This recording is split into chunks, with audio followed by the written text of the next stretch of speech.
I fear not the dark itself, but what may lurk within it. Welcome to Lurk, bringing you creepy, strange, and bone-chilling stories, with your host, Jamie Jackson.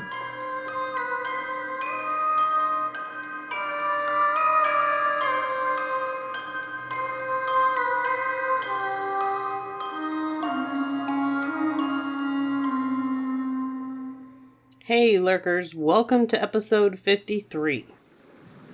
Today we're going to be looking into the mysteries related to the ship, the Carroll A. Deering, which is classified as a ghost ship that was found wrecked on the Diamond Shoals off the coast of North Carolina in the United States, which is located on the East Coast for those who are not familiar. We do have quite a few people who listen from other countries who may not know exactly where North Carolina is located. The Carroll A. Deering is one of the most written about maritime mysteries in history. We'll get to all that in a couple of minutes. But first, a little background. The Carroll A. Deering was built in Bath, Maine by the G.G. Deering Company. Construction began in 1918, and the ship was launched April 4th, 1919. She was 255 feet long and weighed 1,879 tons. That's about 3,758,000 pounds. She was a 5-masted schooner and one of the last large commercial sailing vessels, and named for the owner's son. The Carroll A. Deering arrived in Newport News, Virginia on July 19, 1920, from Guyana for the purpose of taking on a cargo. Guyana is in Puerto Rico. I hope I'm saying Guyana right. I'm probably not. Spanish class was a long time ago in 7th and 8th grade. 1 month later, on August 19, 1920, the following crew members signed shipping articles with Captain William Merritt of the 5-master for a trip to Rio de Janeiro. S.E. Merritt, mate, who was also the captain's son, John Frederickson, the boatswain, J.A. Benjamin, the steward, Herbert P. Bates, the engineer, N.P. Nielsen, Niels Olson, S. Chris Peterson, Peter Sorensen, Alfred Jorgensen, and H.C. Jensen. The crew was Scandinavian, predominantly Danes. William H. Merritt, the captain, was a World War I hero and received citations for bravery under fire for saving his entire crew when the ship he was in command of at the time, the Dorothy B. Barrett, also built by the Deering Company, was sunk off of Cape May, New Jersey, by a German U-boat. A few days prior to sailing, Captain Merritt complained of illness and stated that he did not like the crew and did not want to sail with them. He grew more ill and ended up disembarking in Lewes, Delaware. Delaware is not on the way to Rio de Janeiro from Virginia, and was either a scheduled stop or was a detour because of the captain's illness. I've seen information stating both. First mate S.E. Merritt, the captain's son, also left the ship with his father. Captain Willis B. Wormel, a 66-year-old veteran sea captain from Boston, Massachusetts, who was ready to retire, was reluctantly signed on as the new captain, and a man by the name of Charles McClellan signed on as the first mate. On December 2, 1920, the Carroll A. Deering left Rio de Janeiro and stopped for supplies and cable advice in Barbados. Here the ship was told to continue on to Newport News, Virginia. While in Barbados, it was noticed that Captain Wormel appeared ill, and this was commented on. The first mate of the Deering, McClellan, got drunk and complained to Captain Hugh Norton of the Snow that he could not discipline the crew without Captain Wormel interfering, and that he had to do the navigating because of Wormel's poor eyesight. There was a little information that insinuated that McClellan was nearly abusive in his discipline, and that it was having an effect on the morale of the crew, and Wormel had no choice but to step in. Later, Captain Norton and his first mate heard McClellan say, "I'll get the captain before we get to Norfolk." Hearsay information indicated that Captain Wormel complained of trouble with his crew. McClellan was arrested for public drunkenness, and Wormel bailed him out. The Carroll A. Deering left Barbados on January 6, 1921, according to Mr. Sippy, the first mate of the Augusta W. Snow, which had been in Barbados at the same time. 4:30 p.m., January 29th, the Deering hailed light vessel number 80, which was stationed off the Cape Lookout Shoals, located off the coast of North Carolina, south of the Outer Banks.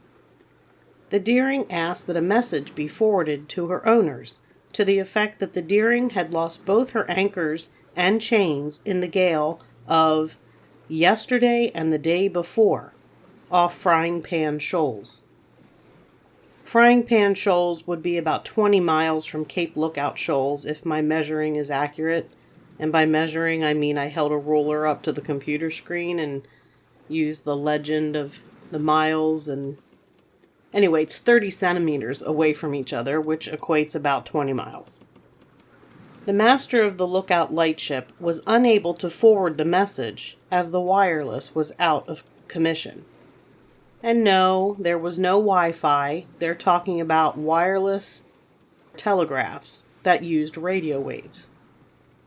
The lightship's master stated that the man on the schooner who had hailed them did not appear to be an officer.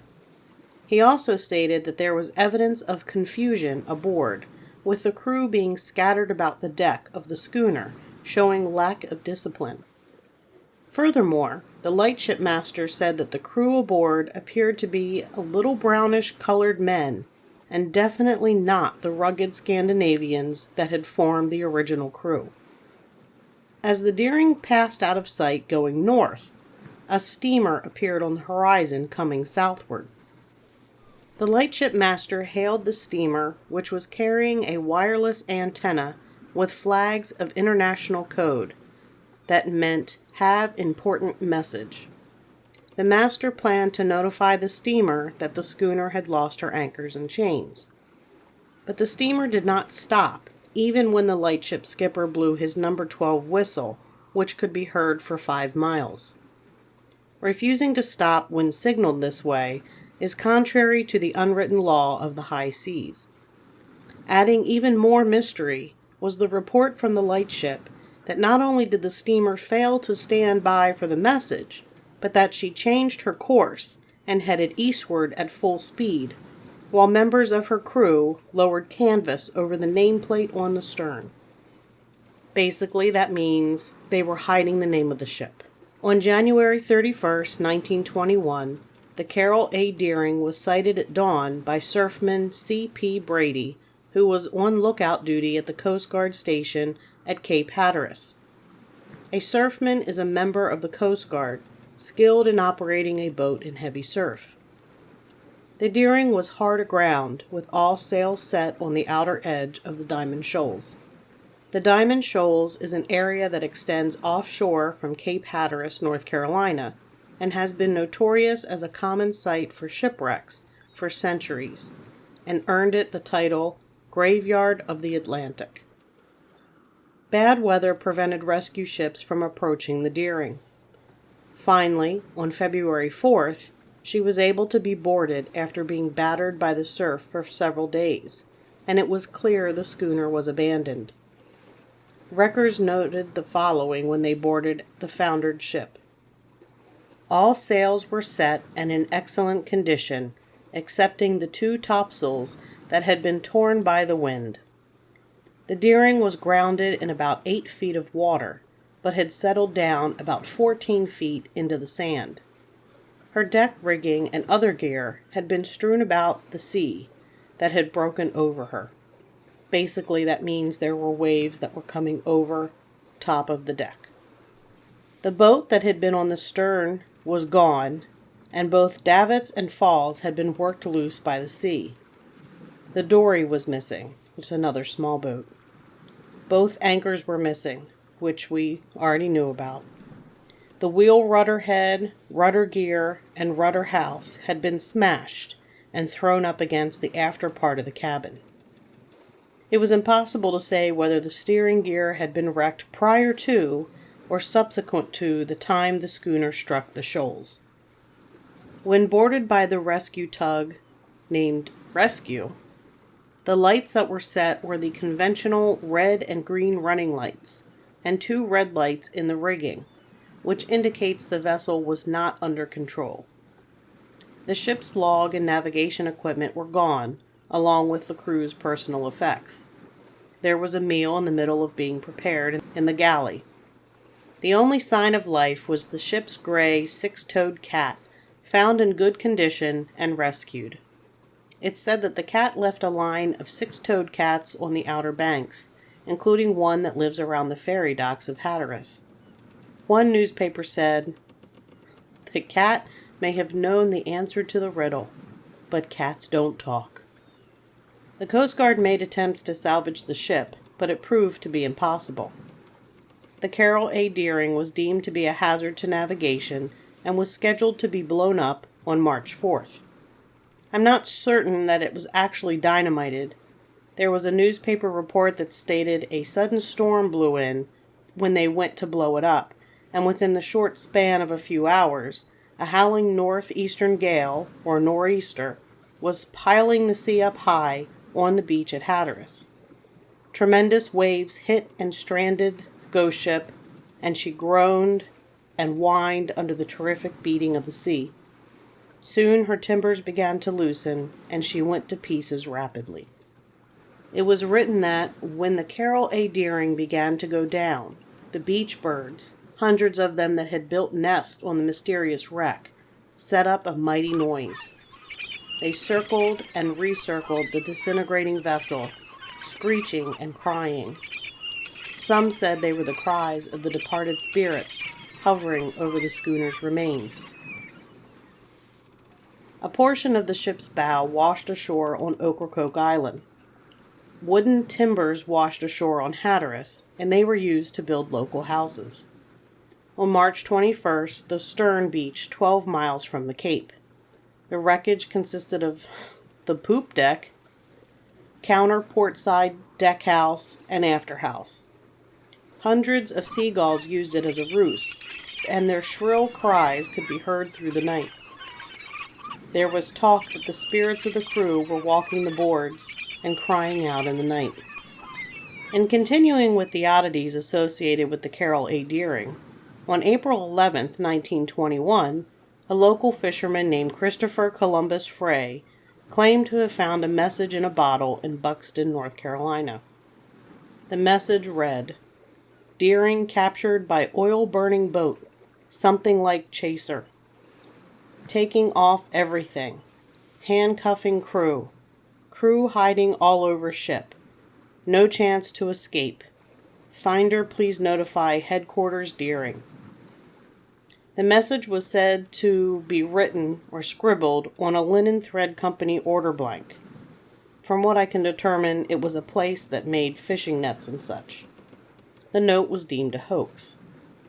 So there's definitely a lot of weird things happening here with this case.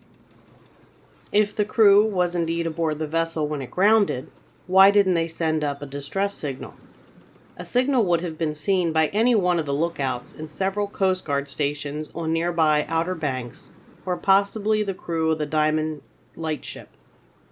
Captain Wormel's daughter got involved in the ensuing investigations. The U.S. government launched an extensive investigation into the disappearance of the crew on the Deering. 5 departments of the government, Commerce, Treasury, Justice, Navy, and State, looked into the case. The captain's daughter, Lula Wormel, apparently was part of the force behind the government's jump to investigate. Her theory was modern piracy. She was persistent in her belief that pirates boarded the craft, ransacked it, and ruthlessly did away with the entire crew, then deliberately ran her aground. Miss Wormel was shown the chart and she recognized her father's handwriting up to January 23rd, the day the vessel passed the Cape Fear lightship. Even with headwinds, which are winds blowing into the bow of the boat, it should not have taken January 23rd to January 31st for it to reach Diamond Shoals. No evidence was found of piracy. In fact, evidence was found that disproved that theory. The Deering carried no cargo or valuables, and it was unreasonable to believe pirates would risk themselves for just personal items of the crew. With the exception of the disorder on deck, everything aboard was shipshape. Bunks were made up, and a cooked meal on the table of the galley ready to be served. Another theory made the case for a mass suicide at sea due to the possibility that the crew contracted some dreaded tropical disease. But that is unlikely because all the master's personal belongings, a great ship's clock, the vessel's log, and open boats were missing. According to the newspapers, another, highly imaginative theory was that the captain was murdered, but that theory was disproved because Captain Wormel was a sociable man. I don't know, I think a lot of sociable people are murdered. Murderers don't usually refrain from killing people because they're sociable. Oh, wait, says here you're a nice sociable person, so I'll have to skip stabbing you with this knife. I don't really think that that's how it works. There was another theory that the crew abandoned the schooner and were picked up by the sulfur-laden steamer Hewitt, which had been comparatively near the Deering when she foundered. It seems plausible because the Hewitt, bound for New York, never reached port. A few days after the Deering disaster, a flash of fire and huge billows of smoke were sighted far off the New Jersey coast. Since the Hewitt failed to reach port, it was assumed that she had exploded. The Coast Guard report about the Deering stated, "The consensus of opinion of all persons familiar with the case was that the Carroll A. Deering had not been boarded by pirates, but that the crew was lost in heavy seas after abandoning the schooner, either prior to or after she grounded on the shoals, and that the two small boats, as well as the bodies of the men, were carried out to sea.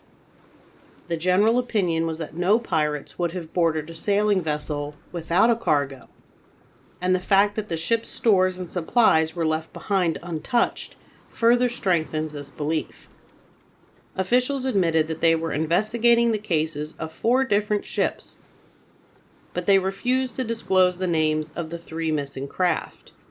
One was thought to be the steel steamship Hewitt of Portland, Maine. Just 1 year before, the disappearance of the Norwegian steamship Fiorine off Cape Hatteras was never explained. She was due in Hampton Roads, Virginia, from Norway in January 1920, but has never been heard from. According to a news article from June 21, 1921, there were several vessels missing off the coast of Virginia since January of 1921. But as far as it was known, as of June 1921, pirates were suspected of seizing only 3 of the 7. As far as the message in the bottle, Captain Wormel's daughter, Lula Wormel, had the note analyzed, and it was determined to have been written by H. Bates, the engineer. The paper was analyzed and determined not to be American-made, and at that time, Secretary Hoover was asked to investigate. Then there was the suggestion that the Russians were behind the whole thing. A woman in Texas suggested that the Bolsheviki, who were reportedly stirring up trouble in Mexico, might have captured the Deering and the Hewitt. Apparently crews were known to be planted with Bolsheviki sympathizers, and they seized vessels and ran with them to Soviet ports. But the Deering was really too cumbersome and slow, and not a likely target. One article stated, "The theory that pirates of the Captain Kidd variety are operating in the Atlantic sea lanes, or that a super submarine with a hidden base is still laboring under the delusion that the war is still on, is so fantastic, however, that officials for the most part refuse to consider it seriously." By September 1921, there were 20 ships missing, without any wreckage found. Then there were the unconventional theories about what happened. One paper said, "We are forced to believe that the seas hold in their dark, unfathomed depths dangers for ships and the men who sail them, of which we have never dreamed." Basically, the possibility of giant octopus or devilfish or sea serpent. It was actually in a newspaper. There was one interesting article that spent a great deal of time on the theory of a sea serpent. It said the existence of a sea serpent is nowadays considered only a fit theme for humorists of the comic pages. And yet there are men and women living who can remember when this country was greatly excited by the reports of thoroughly credible witnesses that such a monster had been seen off the Atlantic coast. Quoting the paper, "There seemed to be no doubt, reasonable or plausible, of the existence of a sea serpent of some 80 to 100 feet in length, and of the size of a large barrel or cask. Indeed, so great was the sensation created by the movements of the monster, so repeatedly seen for successive years by so many witnesses, and described by them with such detail and general occurrence, that the Linnean Society of Boston appointed a committee of eminent scientific gentlemen to collect evidence on the subject, and they drew up a report giving in detail the depositions of numerous witnesses who saw the creature on shore or at sea. According to these witnesses, the monster was from 80 to 90 feet long. His head usually carried 2 feet above the water, and of a dark brown color. The body, with 30 or more protuberances, compared by some to 4-gallon kegs, by others to a string of buoys, and called by several persons bunches on the back. Its motion very rapid, faster than that of a whale swimming a mile in 3 minutes, and sometimes more, leaving a wake behind him, chasing mackerel and herring and other fish, which were seen jumping out of the water 50 at a time as he approached. He only came to the surface of the sea in calm and bright weather. A skillful gunner fired at him from a boat, and having taken good aim, felt sure he must have hit him on the head. The creature turned toward him, then dived under the boat, and immediately reappeared on the other side of a distance of about 100 yards. I'm fairly certain that this is describing the Gloucester Sea Serpent of Massachusetts, though the article never mentioned it by name. We will definitely be covering that cryptid in the near future. There was a U.S. naval vessel that disappeared in 1918 mysteriously as well, and it is often brought up in reference to the Carroll A. Deering.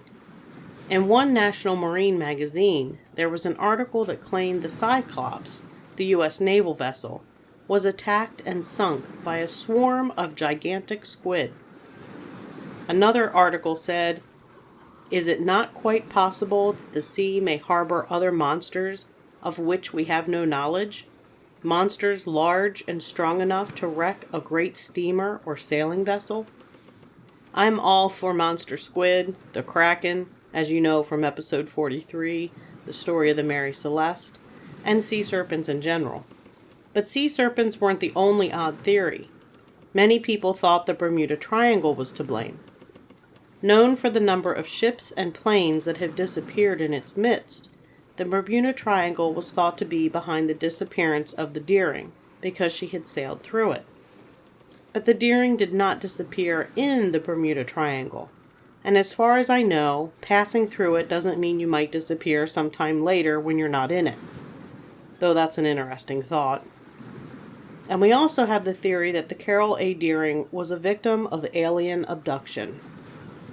I don't even want to imagine an alien craft large enough to suck up a 5-masted schooner of the weight and size of the Deering. And because of the sheer size and weight of the ship, I don't really buy into the alien theory. Honestly, I'm not really certain what theory I buy the most. I guess the idea that the crew, or a couple members of the crew, mutinied and killed the captain and abandoned ship seems plausible. but it doesn't explain why the crew seen by the lightship master were dark-complected when they were all Scandinavian descent. Pirates seems a possibility, except there was no cargo to steal, and the ship itself was large and slow and not worth taking. This one is definitely a mystery. And in keeping with the paranormal theme and the ghost ship theme, it's said that the specter of the Carroll A. Deering is actually seen off the shore of North Carolina. Do you have a theory about what went on? Let me know. Send me an email at lurkpodcast@yahoo.com or send a message through one of our social media accounts. You can find Lurk on your favorite podcast listening app or at lurkpodcast.com, where you can find all the episodes as well as links to social media. We have some new merch designs in our online shop at lurkpodcastmerch.com. I even think there's a new mug available there now. Don't forget, June 18th, we'll be vending at the ECBRO Bigfoot Conference in Staunton, Virginia. If you're in the area, stop by and say hello. And until next time, keep lurking.